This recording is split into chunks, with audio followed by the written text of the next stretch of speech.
All right. Good evening, everybody. My name is Tedra Mewhirter.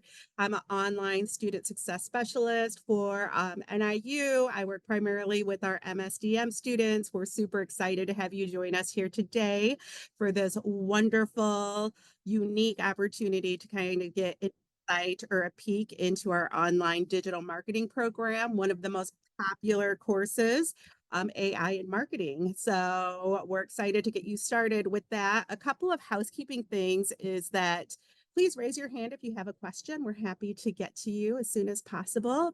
If you need to unmute, you can always hit your space bar. Ask your questions. Let us get to know you. That's what this is about. If you're just trying to get information, we value that. So don't be shy. And again, if you're ready to apply, apply. We will send you an application fee waiver for the fall 2024 term. Just reach out to us and we'll send that to you so you're ready to get your application complete. Today, we are going to have a lecture by our esteemed Professor Andy, and we also are going to have our director, Jaclyn, talk to you a little bit more about her experience in the industry. And we're also going to have myself, and I talk a little bit about the great things that this program has to offer. And at the end, any questions you have for us about the program, we're happy to answer. So without further ado, I know we still have some students coming in. I'm going to go ahead and stop sharing and let Andy go ahead and share his screen and wow us with his wonderful presentation. I've been so excited to see all week. I hope you all enjoy your questions in the chat. All right. Thank you, Tedra. I'm so glad to have this opportunity to see you all and introduce our course and our program in MSTM. And today I'm going to talk about generally about the generative AI, especially application of generative AI in marketing. And doing so, I also want to introduce you all to our our course AI in digital marketing. So more specifically, I'm gonna talk about what generative AI is generally, like what generative AI is, and the example of generative AI, especially application of generative AI in marketing. And also, I'm gonna actually share this is my first time to share my research finding with you all, especially the finding on the generative AI. So I try to provide some implication of this research finding for you who want to use generative AI for your career. And also, I like to provide some recommendations in fully utilizing generative AI. But before moving on, let me introduce myself a bit more. Um, my full name is Yonguk Andrew Jeon, but you can just call me Andy. And I'm Assistant Professor of Marketing in College of Business. And I teach and I also research in AI and Metaverse and other new technologies.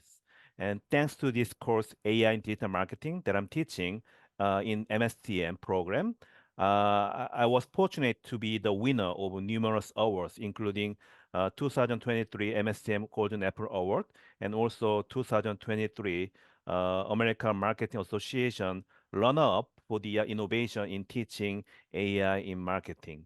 And also, I just like to highlight that I enjoy building AI platforms such as chatbot and also metaverse platform for the research purpose. So let me get to these questions. What is generative AI, or in short, Gen AI? Actually, nothing special about the definition of generative AI. Generative AI is just a technology that generates text, images, video, or other content based on the data they were trained on. Actually, in this simple definition, this part is important. Based on the data they were trained on. So this implies that if data they trained upon is good, then the generative AI will be performing very well. But if the data that they are trained upon is bad, the generative AI will be bad. So it's a simple simple equation that we have to remember about generative AI. And if you look at the current job posting that require AI skill, most of the AI skills are actually generative AI. So meaning that employers are there is a very high demand from employer for employee who can handle generative AI technology. And there are many examples of generative AI technology, but the most well-known, generative AI is of course ChatGPT. And also there is the image generator like a DALL-E 3, and also the other very famous image generator called Midjourney. And also there is a AI that can actually compose, produce on a music just like a humans do.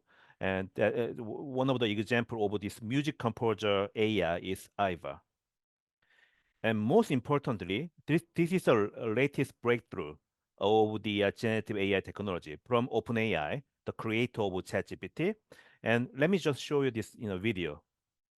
So this video is generated directly by this generative AI tool called Sora AI with no modification at all.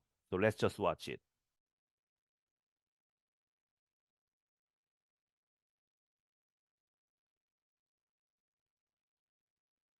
So how do you feel? So for me, if the first time I saw this video, I was actually so scared because it was so good. And then let me show you another video. So again, this is a video generated by this generative AI tool called Sora AI with no modification. Let's watch.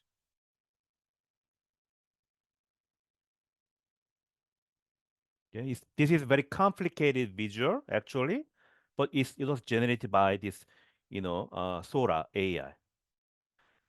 Just in case, let me tell you this. So it's not Dora AI. It's not just combining bunch of this, bunch of video clips to create this video. That's not how Sora AI is creating video. Actually, Sora AI is creating video from scratch, calculating all those physics and the light wavelengths, all those things. It is creating brand new video. It's not combining bunch of video clip to show this kind of video. And lastly, let me also show you this video.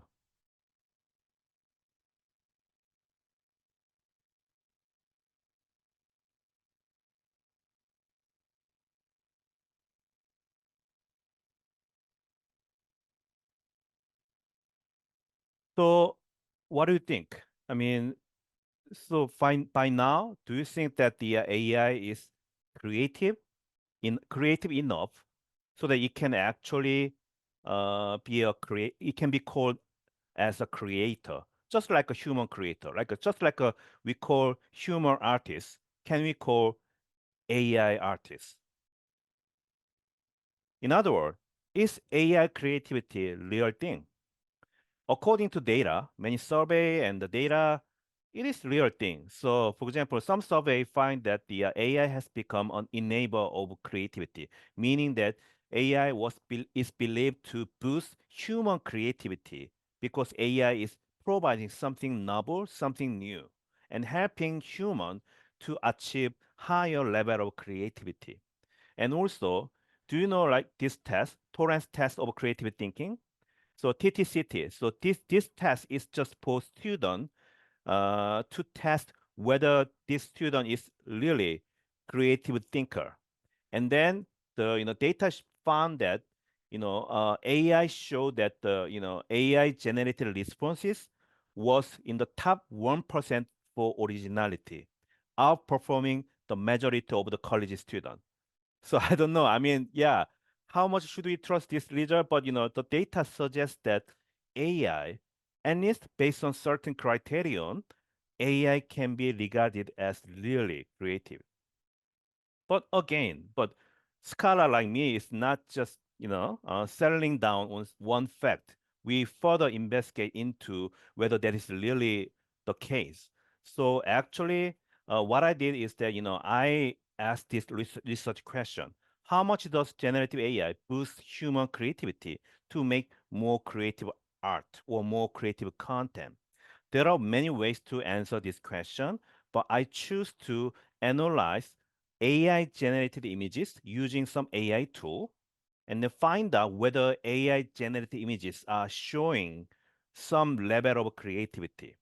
So to do that, I just scrape almost all images from Flickr and Google, searched with this keyword AI generated, and I end up getting 1,301 images.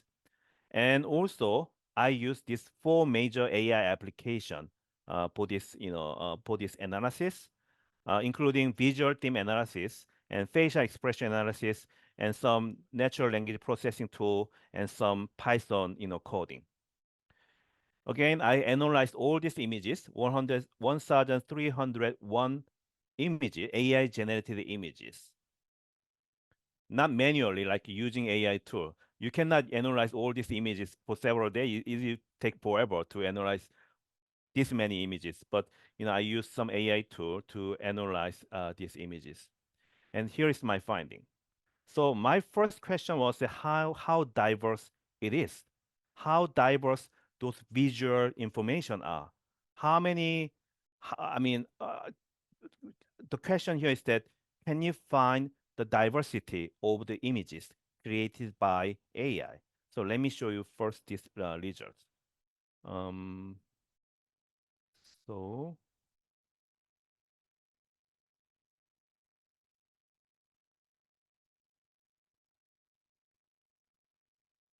So this is a result. Let me tell you what this means.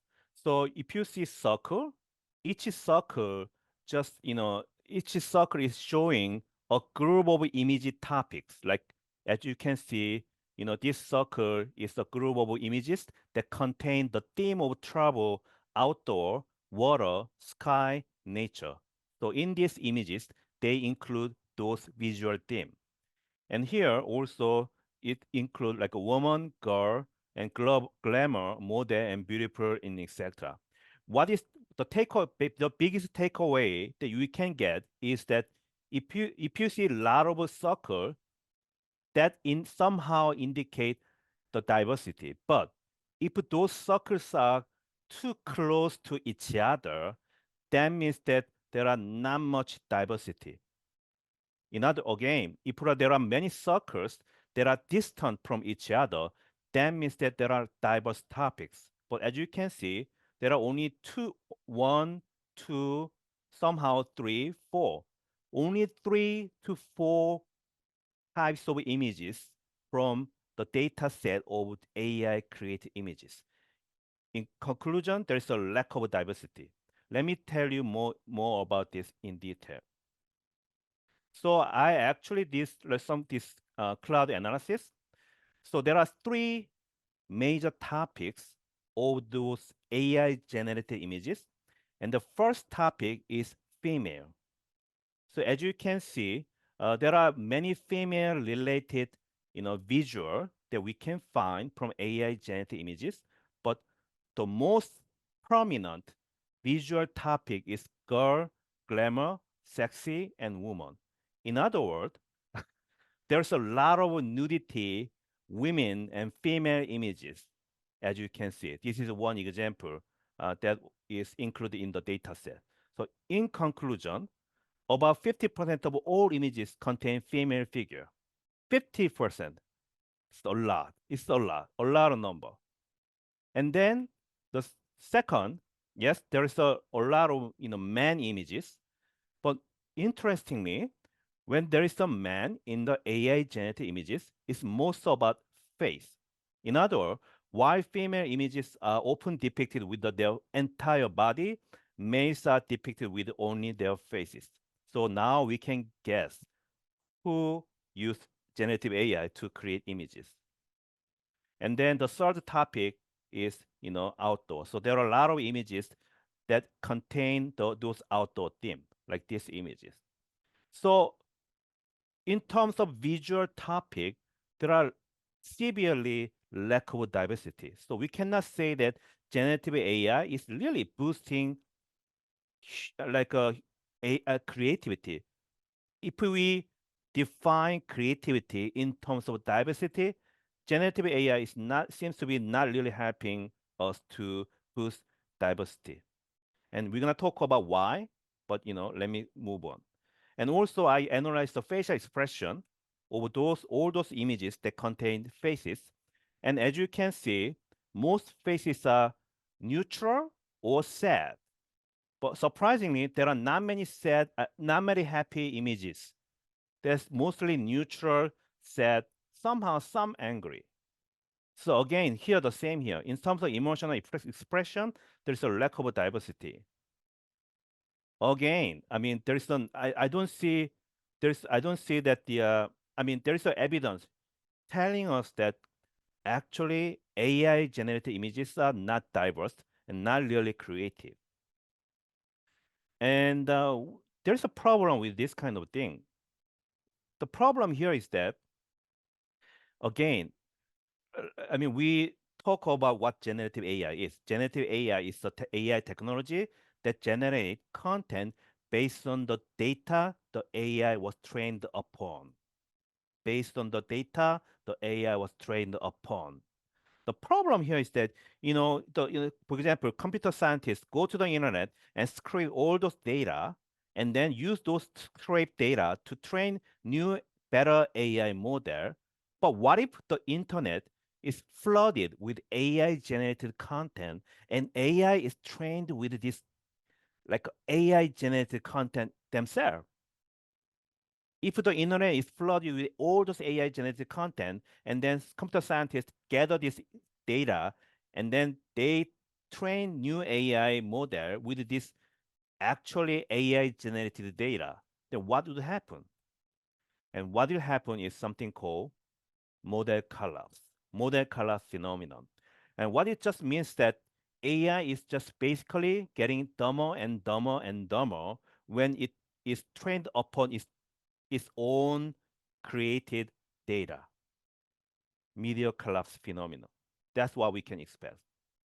And this is not good because we want to use capable and more creative AI tool, but in the future, we can expect, you know, this, low quality AI, AI generated tool. And also, the other problem here is that if you compare to human generated content, AI created content attract 4 times less lower number of traffic. So this is not good picture that we are seeing right now. So what do you do? There are lots of things I want to talk about, but if it was in my AI class, I would talk more about this kind of thing, but let me get to the point. So we need to change our mindset. We need to change our paradigm of using AI. Instead of using AI tool as a tool, we need to think of, working with AI as a partner. So actually, there are many data suggest that, including this MIT data, if you collaborate with AI to create content, those human AI collaborated content, co-created content, perform much better than human created content or AI created content. And actually, what do you think about this, advertising? This is actually result of human AI collaboration. And actually, recently, artists or creatives are disclosing the fact that they are trying to find the best way of collaborating with generative AI to get the best outcome for the marketing or business. So there are many things, many strategy that we need to think about, but there are 2 things that I want you to remember. First, you need to understand how AI works. For example, if you want to work with AI as a partner, you need to understand how your partner is thinking and feeling and acting so that you are in better place in collaborating with your partner much better than, just when you don't understand your partner. And also, the other most important thing that you have to remember is that you need to nurture your human insight because there are so many AI generated tools and people are using generative AI. What is even more important is your human insight. Whether that be you are accounting student, marketing student, or a financial student, or media communication student, or physics, whatever it is, you got to utilize your insight to fully leverage the generative AI. And then at last, you can give your human touch to AI generated content.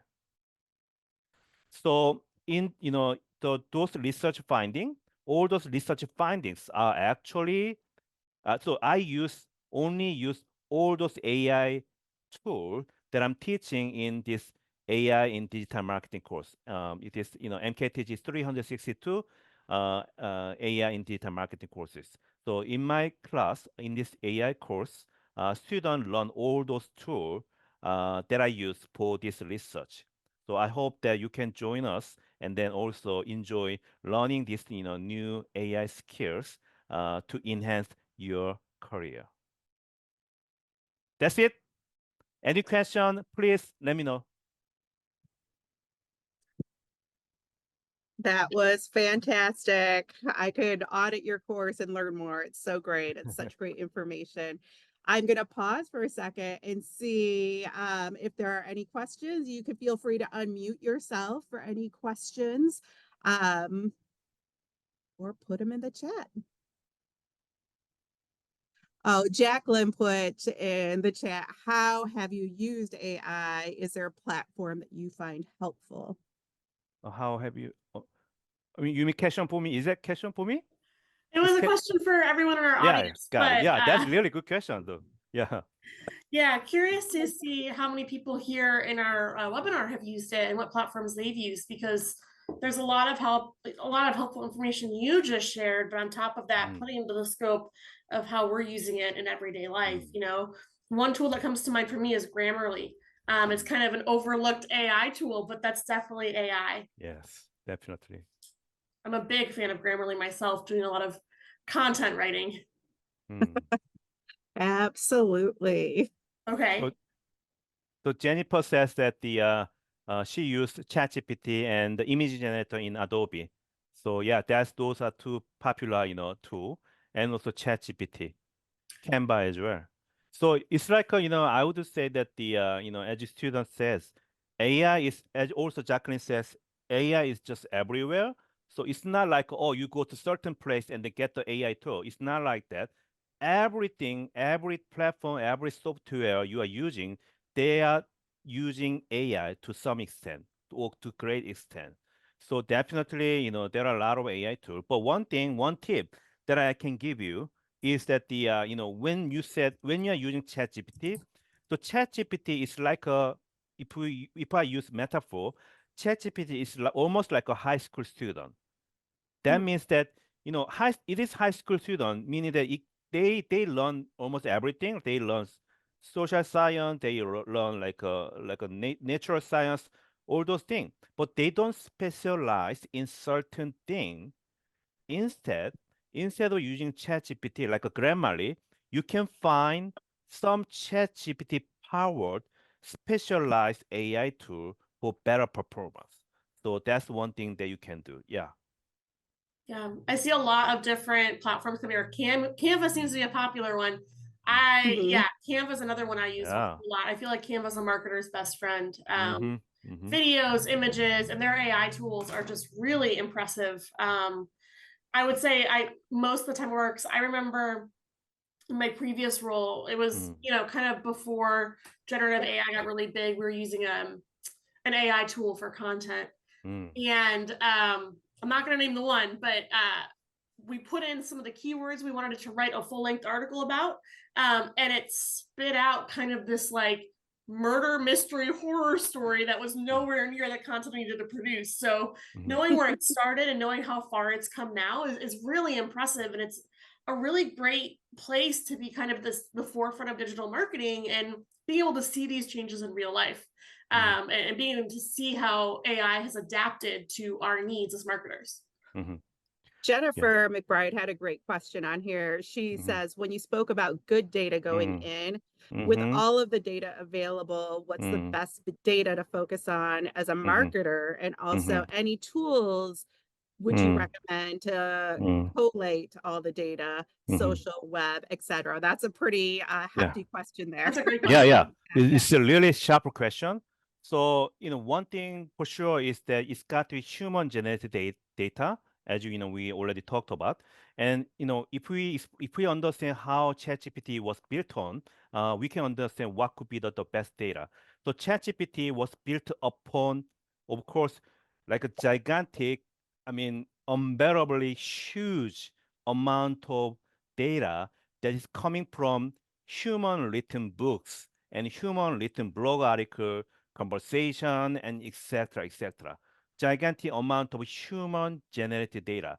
That's one thing. And also they actually hired a huge number of employee or like online uh, crowdsourcing workers to generate certain data.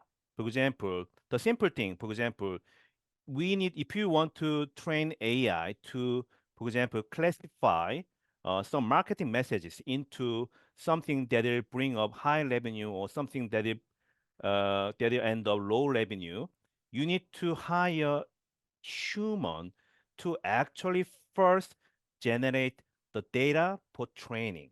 You need to hire human to classify, oh, this is a high revenue generating marketing message, or this is a low revenue generating marketing message.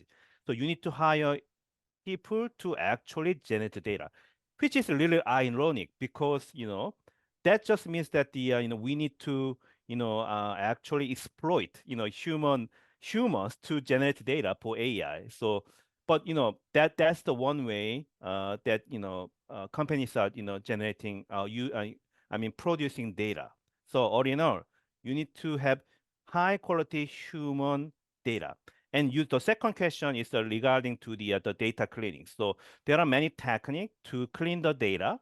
So in this, I cannot talk all about this, in this webinar, but there are many data cleaning technique available that company like OpenAI have been using to clean the data and then to come up with the best AI model.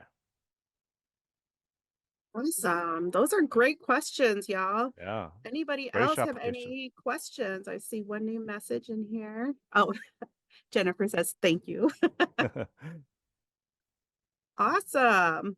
Well, I'm going to move forward and we are going to look at all of the great things that the program itself has to offer. So we're going to talk a little bit about what those things are. So I'm going to share with you what I always share with students, that not only is it the full program, but it's all these extra things that we know that you're here for, that this particular program affords you as a student. So the program itself is fully online, it's asynchronous. However, you do have a lot of access to your faculty, and you're going to learn that more as Jaclyn takes the time and gets to tell you a little bit more. And also Andy gives you a little bit more information about what that looks like. So yes, career and professional development. We give you many online opportunities for that career and professional development to partner and enhance your experience here in grad school, and particularly in the MSDM program. So we have a new platform called Beyond Grad School, and this gives you a lot of great videos and tips and webinars. And again, this is fully online. Exclusive access to our grad school students, and we have our NIU career services, and we partner with them, and we make sure that you get access to all of their online services that again help you to build those skills. We just recently had an award ceremony that Jaclyn hosted. It was so beautiful and lovely, and we were talking about some of these things, and oftentimes students don't realize that they do have access to these services completely free. And so they'll help you to not only build your LinkedIn page, they will help you to really build your brand. And really that's part of what you're doing here in grad school, is building your brand and making sure that you yourself are going to be marketable out there in industry. So we do have all of those options, the online workshops. Again, the hands-on experience is really, I think, what I found students value the most. So those additional certifications, and again, Jaclyn's more versed in this than I am, but again, lots of different experiences to really create a robust resume for yourself at the end of your journey. So whether it's to be promoted or whether it's to move on or start something new, there's all sorts of different ways that you could really build yourself. At the end of this journey, you do have a portfolio and a capstone that you're going to do, and you'll have access to Huskies Get Hired for a while, even after you're graduated. So whether you want an internship or you just want to see who's looking for our students, those are some opportunities. Also, the social community that has been built into this program and embedded is awesome. So there's a YouTube channel. You could scan these QR codes right now, and you can see the digital dialogue, the alumni testimonials, which are beautiful and very heartfelt. Faculty like Andy and others come on and do faculty Q&As with Jaclyn, and then MSDM has their own LinkedIn. So again, you can scan this QR code and check it out. There's other networking opportunities, job postings, fireside chats, lots of really, really great things. And when I say community, I know that when we had the end of the year ceremony, you could see that community. Like everybody was like friends, and even if you didn't know everybody was super inviting and super friendly. And that is a significant perk of the program itself. Again, back to that networking. I mean, even right here, this is an opportunity for you to network with your director, with your faculty, with people on this campus. We have our MSDM advisory board, those micro internships. Again, MSDM on LinkedIn. I need to take one of those classes. I don't know what I'm doing on there except for liking and clapping for people, but there are lots of opportunities for you to build that peer engagement. And then again, the access to our broad alumni network. Those are some of the fantastic things that we have. I know we've gone through a lot. How are you all feeling? Give us a thumbs up, give us a heart emoji. They're down at the bottom. Let us know how you're feeling so far with all of this information. I feel like it's good because it's great stuff. So I want to take a moment and introduce to you, I call her a gem of the program. She is your program director. She also is an alumna of this fine institution and an instructor of many of your courses. She does provide those networking opportunities through various different platforms. She posts jobs. She lets us know about graduate assistant opportunities, and again, prepares you for your future in the industry. And so again, the journey is so diverse when you're in grad school. And so we want you to know that you have access to all of this. I will be there with you on your journey from the time of inquiry to the time that you graduate, cheering you on, telling you about key dates, making sure that you know when your classes are starting, when the drop dates are, but also really just to check in with you, because oftentimes in grad school, when you're fully online, you could feel alone. And so we want you to know, yeah, you're online, but you're not alone. We're here to help. And without further ado, I'm going to let Jaclyn go ahead and take the floor. Thank you so much for that absolutely wonderful introduction. You're far too kind. And I want to, kind of piggyback off what you just said. You're online, but you're not alone. What was really important for me as coming a director was not just the education part of it, which everyone just saw is fantastic. Andy is a very wonderful professor. You can see us full of knowledge, but also just creating this great community of people that are kind of in the same spot you are. Everyone here speaks your language. Everyone's excited to learn, and that's kind of what it's all about. It's a really, really special place to be. A little bit about my story. So I was actually an MSDM alum myself. I found the program working as a content marketing manager for a home construction and lead generation company. And I completed my courses while working full time. I was able to complete my program as well as maintain my family and other responsibilities. Of course, there were times when it was hard. I had to set time, some time aside on the weekends, but I never really struggled. I always was able to manage my time well. And I felt like it was just an addition onto my life that I was able to manage and do. And in fact, I'd like to share the story. When I first started the program, I was taking the market research course, and I was able to use my company as a case study. Well, my bosses were really impressed with it, and it ended up eventually helping me get a raise just by doing that research itself. So I love talking to students that want to work and do the program as well, because I think it's a really great opportunity to apply what you're learning right away.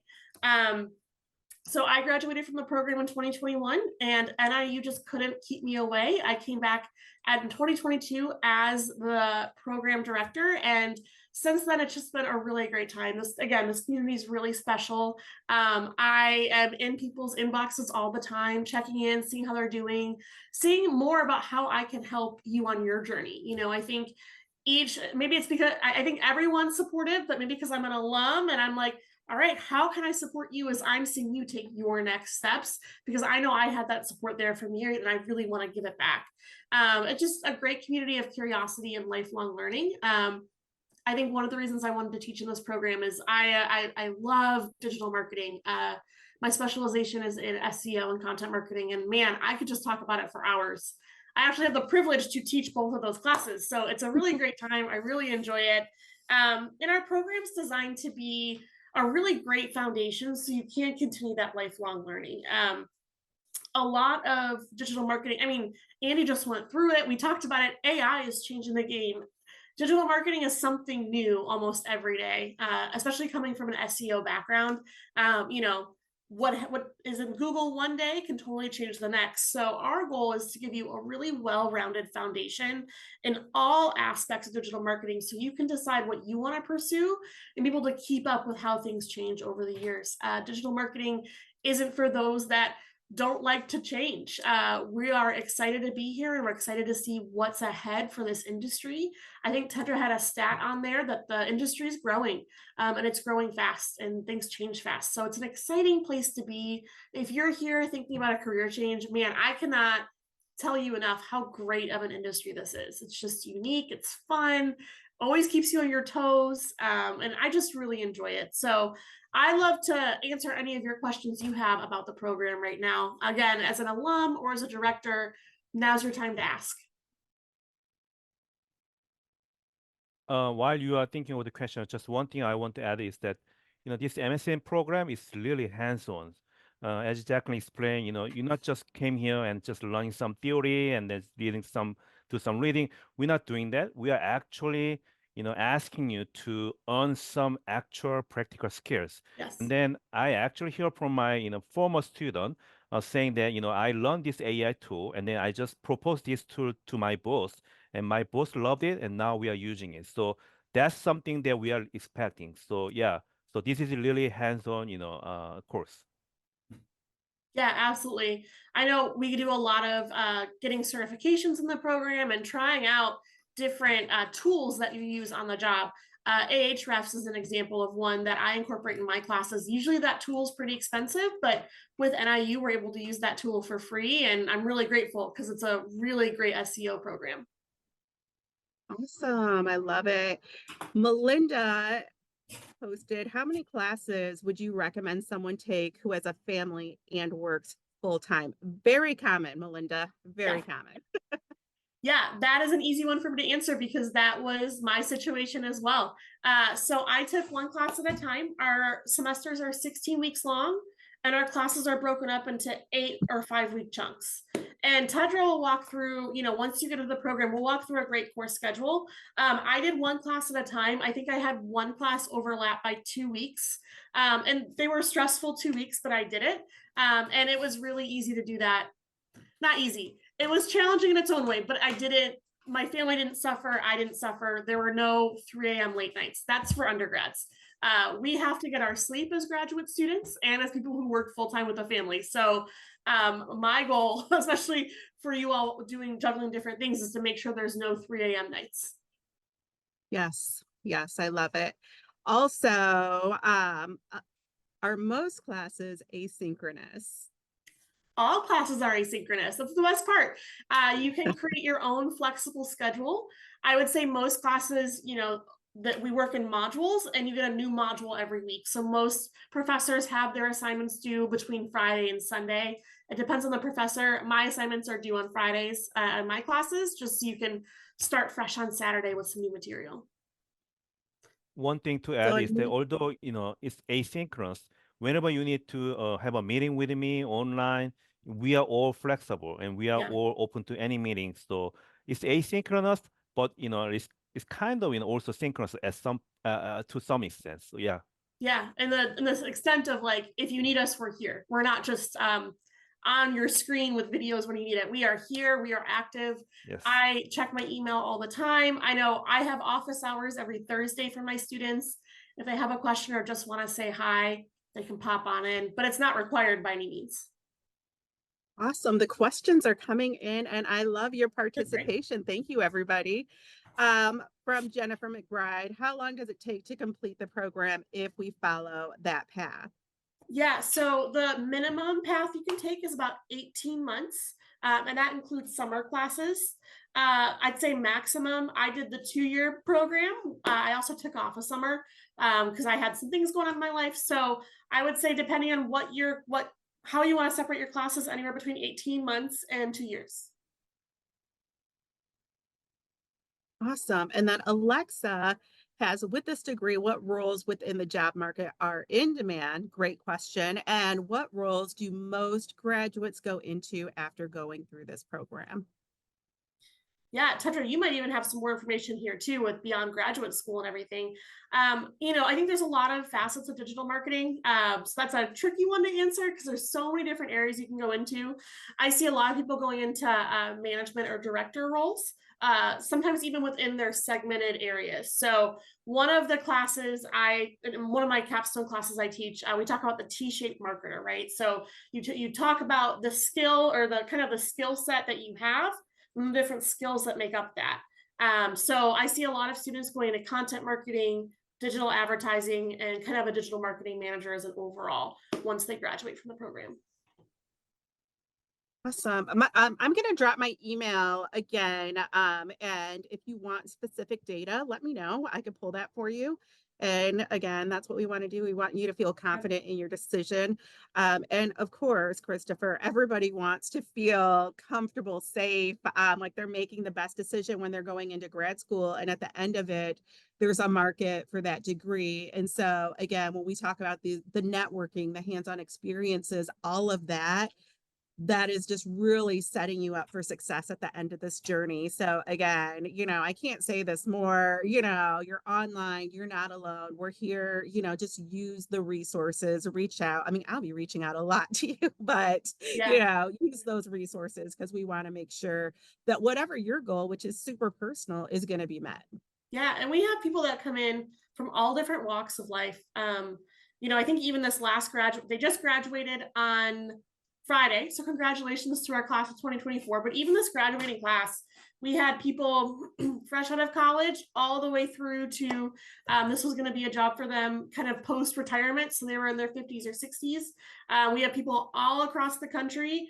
We have people going a different paths. Some of them were starting their own consulting business. I've had a handful of students that want to start their own digital marketing consulting business. And I have people you can network with within the program. We have board members who have done that. I've had students who want to go right into emerging fields like marketing operations or product marketing. I'm really passionate about product marketing right now. It's a really unique field to get into. It's really young and it pays really well. So it's really, really interesting seeing how the product marketing field is growing and how AI is impacting that. But, I would think it's just a very diverse group of students that are coming in with different backgrounds. We have people who have come in who got their undergrads and spent years working in the sciences and engineering and are all of a sudden like, I love marketing. I want to learn more. And we have people like myself who did their undergraduate in marketing and just really wanted that digital backing. So it's a lot of people are coming in. And I think that's what's great about having the community and the customization of this program is because we're with you every step of the way. You're not just a number here. Absolutely. Mm-hmm. I can actually, Christopher Pearson said that Christopher is glad to see digital marketing is a growing field, and I was a little worried going into this that the AI might make this degree less valuable. So interesting to see that human input will be valuable for AI marketing and going forth. So actually, so this is what I'm finding from the data as well. I mean, because of the increase in the demand for the AI skill, actually your own unique like insight and your own skill set is more valuable than before.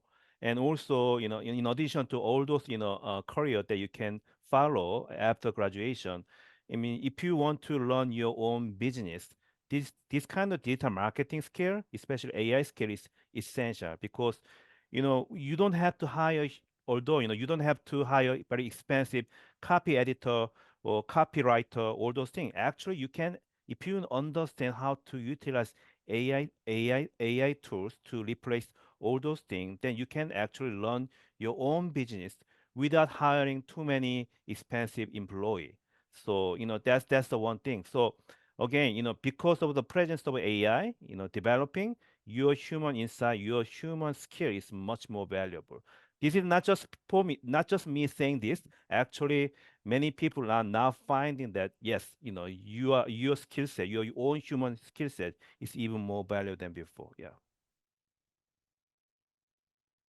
So I know we have a handful of currently admitted students, which again, I encourage to join in the sessions because the networking, I'm like, what a better chance to kind of get a sense of who your faculty are in the program. And also fall starts will be taking your class. So it's a great opportunity for them to breathe a sigh, and feel, oh, okay, this is neat. So I think it's neat. And I think that this has been a wonderful, wonderful session. Before we wrap up, do we have any last questions? Any last thoughts? I have a last thought. This is Kareem Henderson. I'm a admitted student for the fall of 2024.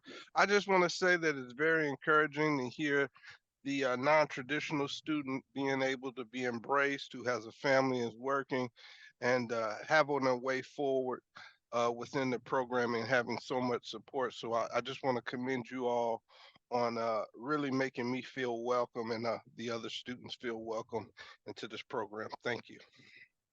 Kareem, we're so excited to have you. I know that you and I have Yes. emailed back and forth, and I think it's going to be a great semester. We're excited for you to start, and yeah, it's going to be a great journey for you.